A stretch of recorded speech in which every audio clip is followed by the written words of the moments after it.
கலைஞர் தொலைக்காட்சி நேயர்களுக்கு வணக்கம் and welcome to சினிமா செய்திகள். இந்த வாரமும் சினிமா செய்திகள் நிகழ்ச்சியில தமிழ் சினிமால கடந்த சில தினங்கள்ல நடந்த படப்பூஜைகள், பத்திரிகையாளர் சந்திப்பு, இசை வெளியீட்டு விழா, ஷூட்டிங் ஸ்பாட் எல்லாத்தையுமே காட்சிகளா பார்த்து ரசிக்கலாம்.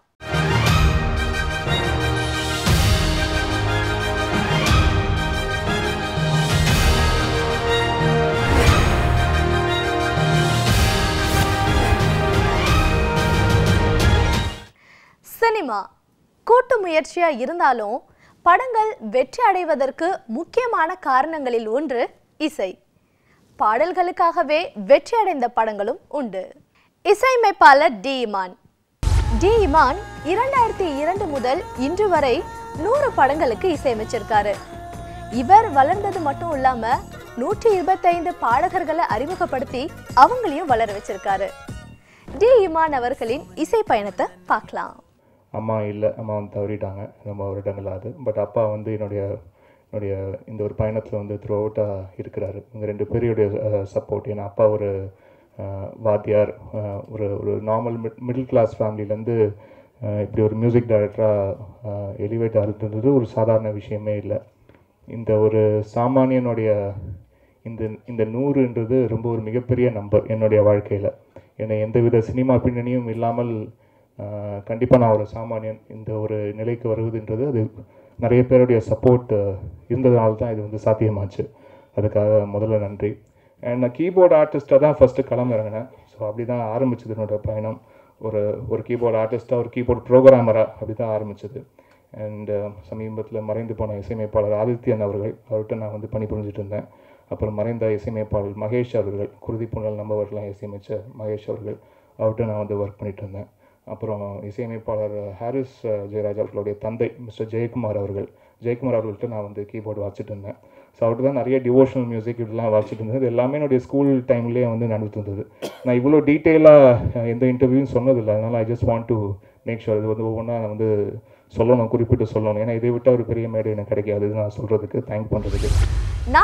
நாட்டுக்கும் இடையே இருந்த தண்ணீர் பிரச்சனை இப்போ வீட்டுக்கும் இடையே விஸ்வரூபம் எடுத்திருக்கு. இத கேனின்ற திரைப்படம் மூலமா சரியா சொல்லியிருக்காரு மலையாள இயக்குனர் நிஷாத். இந்த படத்துல நாசர், பார்த்திபன், ஜெயபிரதா, தலைவாசல் விஜய், ரேவதி மற்றும் பலர் நடிச்சிருக்காங்க.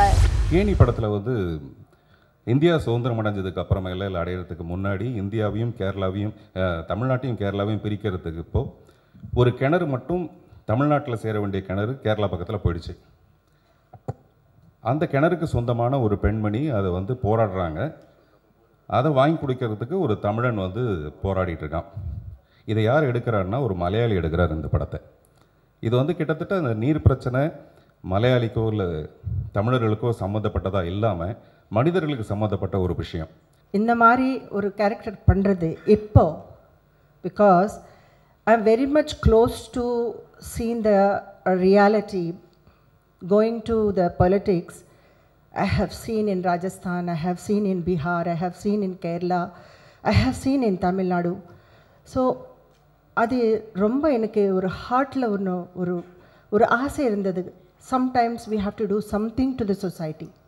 அந்த ஸ்கிரிப்டில் நீங்கள் எவ்ரி ஷார்ட்டில் நீங்கள் காட்டினீங்க. ஏனி படத்தில் டைரக்டர், இது என்னோட முதல் படம். இந்த படத்தில் நிறைய நடிப்பு பார்த்திபன் சாரு, நாசர் சாரு, ജയപ്രദ മാം, രേവതി, അനുഹാസൻ, രേഖ, MS ഭാസ്കർ ഇവരെല്ലാം നടന്ന പടം.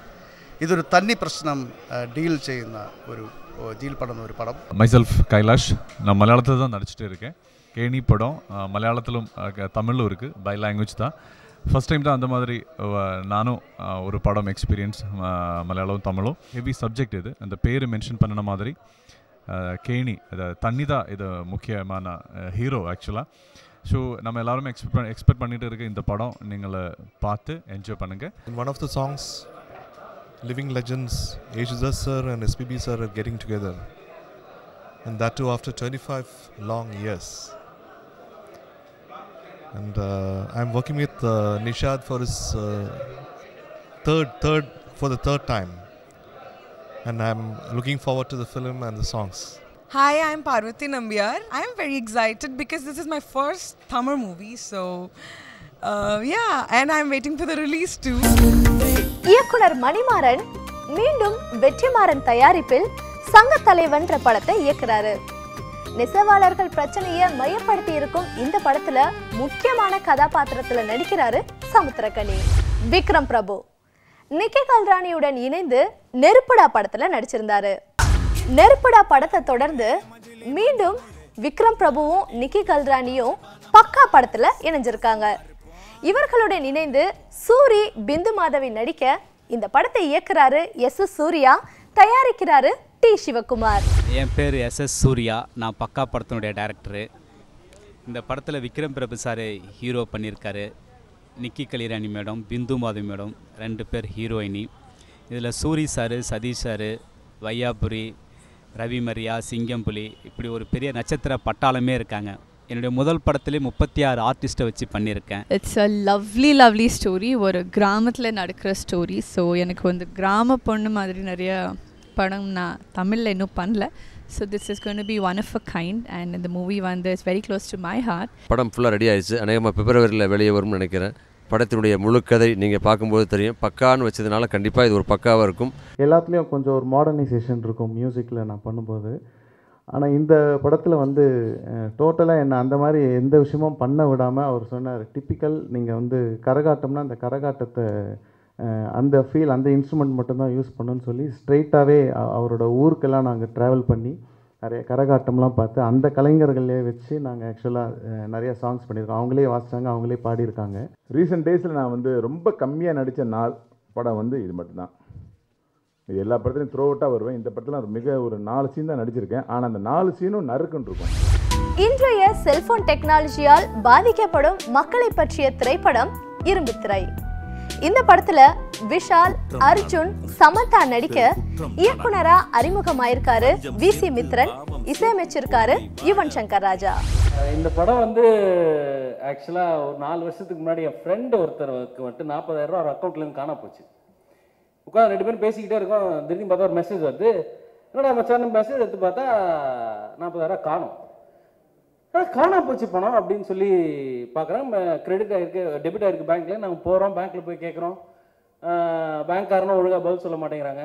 ஸோ இந்த இன்சிடெண்ட்லேருந்து தான் சரி இப்படி இதுக்கு பின்னாடி என்ன இருக்குது, இதுக்கு பின்னாடி என்ன இஷ்யூ இருக்குது அப்படின்றத ரிசர்ச் பண்ணி பார்க்கும்போது ஒரு எனக்கு வியப்படைகிற அளவுக்கு ஏகப்பட்ட விஷயம் எனக்கு தெரிய வந்துச்சு அந்த ரிசர்ச்சில்.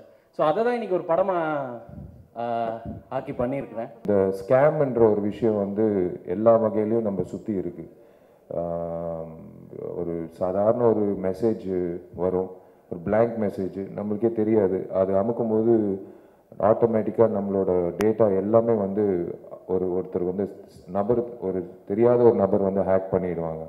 நம்மளுக்கே தெரியாமல் ஏடிஎம்மில் வந்து நம்ம பணம் வித்ட்ரா பண்ணும்போது திடீர்னு ஒரு 2 ரூபாவோ 3 ரூபாவோ ஒரு எக்ஸ்ட்ரா ஒரு அமௌண்ட் இருக்கும். நம்ம அது 2 ரூபா 3 ரூபா தானே விட்டுருவோம். ஆனால் அந்த 2 ரூபா 3 ரூபா இன்ட்டு 20 lakh பீப்புள் அப்படின்ட்டு ஒரு மிகப்பெரிய ஒரு ஸ்கேம் வந்து பாம்பேயில் நடந்தது. இதெல்லாம் நிஜ வாழ்க்கையில் நடந்த சம்பவங்கள். இதெல்லாம் மையப்படுத்தி இரும்பு துறையில் வந்து ஃபேஸிங் த டிஜிட்டல் எரா. விஷால் அவங்களோட சேர்ந்து ரொம்ப நாள் கழித்து சேர்ந்து பண்ணுறோம். படம் பேக்ரவுண்ட் ஸ்கோர் போயிட்டுருக்குது. ரொம்ப நாள் கழிச்சு படம் எனக்கு பிடிச்சி நான் வந்து பேக்ரவுண்ட் ஸ்கோர் பண்ணிகிட்ருக்கேன்னா அது இரும்பு திரை சொல்லலாம். என்னோட ஃபேவரட் டீம்னு நான் சொல்லுவேன். பிகாஸ் உங்களுக்கு தெரியும் பாண்டியநாடு தான் என்னோட பிகினிங். விஷாலோட அசோசியேஷன் அங்கேருந்து ஸ்டார்ட் ஆச்சு. I'm very happy for Vishal and மித்ரனுக்கும் என்னோட வாழ்த்துக்கள். மித்ரனுடைய ஒரு ஷார்ட் ஃபிலிம்னுடைய சில போர்ஷன்ஸ் பார்த்தேன். ஒரு பைக் ரேஸ் பற்றி ரொம்ப நல்லா இருந்தது. அப்போவே நினச்சேன் இந்த Mithran is going to go places அப்படின்னு. இந்த இரும்பு திரையுடைய அந்த ஹீரோவுக்கு ஒரு கண்ணீரும் சின்ன புன்னகையும் போதும், எந்த சாவியும் தேவையில்லை, அப்படி ஓப்பன் ஆகிடும். ஒவ்வொரு குடும்பத்துக்கும் ஒரு வம்சத்துக்கும் ஒரு புள்ள, ஒரு தகுதியான ஒரு ஆள் வருவாங்க. நம்ம குடும்பத்துக்கு அவர்தான். இயக்குனர் கௌதம் வாசுதேவ் மேனன் அடுத்ததாக இயக்க போகும் மல்டி ஸ்டார் காஸ்ட் திரைப்படத்துல அனுஷ்கா முக்கியமான கதாபாத்திரத்துல நடிக்கிறாங்க.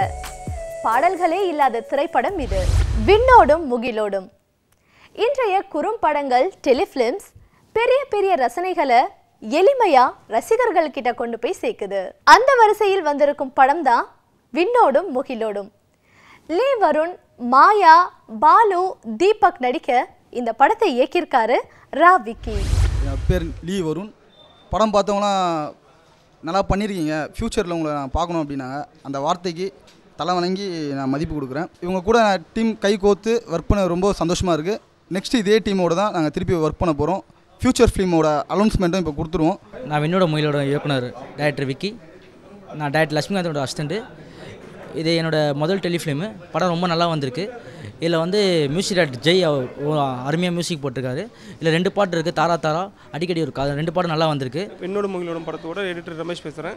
இந்த படம் வருங்காலத்தில் ஃபியூச்சர் ஃபிலிமாக மாற இருக்கிறது. நான் இசையமைப்பாளர் ஜெய் கிரிஷ் பேசுகிறேன்.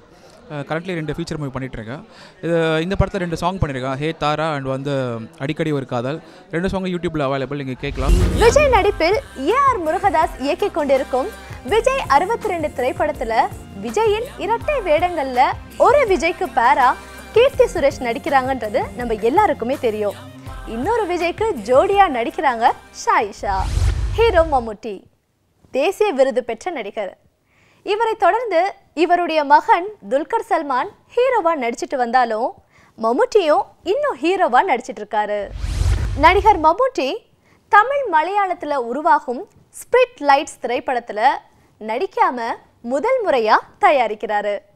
இந்த படத்துல மாஸ்டர் ஸ்ரீராம், மாஸ்டர் ஆதிஷ் உட்பட பல பேர் நடிக்கிறாங்க. நடிகர் ஜீவா 2003ஆம் ஆண்டு ஹீரோவா அறிமுகமாயிருக்காரு. ஜீவா இப்போ நடித்து முடித்திருக்கும் திரைப்படம் கீ விரைவில் வெளிவர இருக்கு. இவருடன் இணைந்து நிக்கி கல்ராணி, ஆர்ஜே பாலாஜி நடிக்க இந்த படத்துக்கு இசையமைச்சிருக்காரு விஷால் சந்திரசேகர். கதையை நம்பி அது பழைய டைரக்டராக புது டைரக்டரான்னு பார்க்குறது கிடையாது. கதையை நம்பி தான் நான் பல படங்கள் எடுத்திருக்கின்றேன். அதில் பெரும்பாலானவை புது டைரக்டர்களாக தானாகவே அமைந்து விடுகின்றது. எல்லாமே ஒரு ரிஸ்க் எடுத்து, எதுலேயுமே ஒரு ரிஸ்க் இருந்தால் தான் அது நல்லா இருக்கும் அப்படின்னு நினைக்கிறது ஒரு குணம் உள்ளவன் நான். கண்டிப்பாக எனது முடிவு தவறில்லை. கண்டிப்பாக நான் ஜெயிப்பேன் என்ற ஒரு நம்பிக்கை எனக்கு ஊட்டியிருக்கின்றது. இந்த படத்தில் காஸ்ட் அண்ட் க்ரூ எல்லோரும் நல்லா ஹார்ட் ஒர்க் பண்ணியிருக்காங்க. கிட்டத்தட்ட 2 years ப்ராஜெக்ட் இது. ஸோ இது வந்து எல்லாம் ஒரு ட்ரீம், ஒரு மெமரி மாதிரி தான் இருக்குது. ஆனால் இன்றைக்கி இப்போது ஸ்க்ரீனில் பார்க்கும்போது ரொம்ப சந்தோஷமாக இருக்குது. ஸோ ஆடியன்ஸ் எல்லாருக்கும் பிடிக்கும்னு நான் நம்புகிறேன். அண்டு இந்த படத்தை இயக்குனர் பற்றி சொல்லணுன்னா 2 volts கரண்ட் வச்ச மாதிரியே இருப்பார். ரொம்ப துருதுருப்பு, அப்படி வேலை வாங்குவார். பக்கா பிளானு, என்ன வேணுங்கிறது ப்ரிசைஸ்டாக சொல்லக்கூடிய இயக்குனர்கள் ரொம்ப தேவையாக இருக்குது இப்போது. அந்த வகையில் இயக்குனர் காலிக்கு ரொம்ப வாழ்த்துக்கள். தேங்க்ஸ் காலிஸ் for giving me this role. Lot of elevation இந்த படத்தில். அண்ட் சவுண்ட் எஃபெக்ட்ஸு, எடிட்டருக்கு, இந்த படத்தோட எடிட்டருக்கு என்னோட நன்றியை தெரிவிச்சுக்கிறேன். நிச்சயமாக இந்த படம் ஒரு முக்கியமான ஒரு படமாக, என்னோட கேரியரில் ஒரு முக்கியமான ஒரு படமாக இருக்கும். ஜியோ நீங்கள் எந்த சீனில் வேணால் பாருங்கள், உங்களுக்கு போர் அடிக்காது. இந்த சீனை இவர் இதோட பெட்டராக பண்ணிக்கலாமோ, அவருடைய படம் எது வேணால் எடுத்துக்கோங்க, எல்லா சீனையும் ஜஸ்டிஃபை பண்ணுவார். எனக்கு தெரிஞ்ச வரைக்கும் அவர் டான்ஸ் ஆடுறது சூப்பராக இருக்கும். டான்ஸு சூப்பராக இருக்கும், க்யூட்டாக இருக்கும், எக்ஸ்பிரஷன் ரொம்ப நல்லாயிருக்கும். எனக்கு இந்த புதுமுக இயக்குநர்கள் பார்க்கும்போது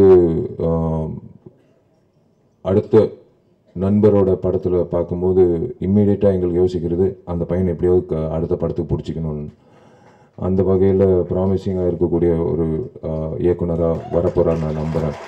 ப்ரொடியூசர் மைக்கேல் ராய்பன் சாருக்கு என்னோட பெஸ்ட் விஷஸ். சார் இந்த மாதிரி நிறையா யங் டேலண்ட்ஸை வந்து இன்ட்ரடியூஸ் பண்ணுங்கள். ஏன்னா எங்களை மாதிரி நியூ டேலண்ட்ஸ் இன்ட்ரடியூஸ் பண்ணுறதுக்கு நிறையா ப்ரொடியூசர்ஸ் முன் வர மாட்டாங்க.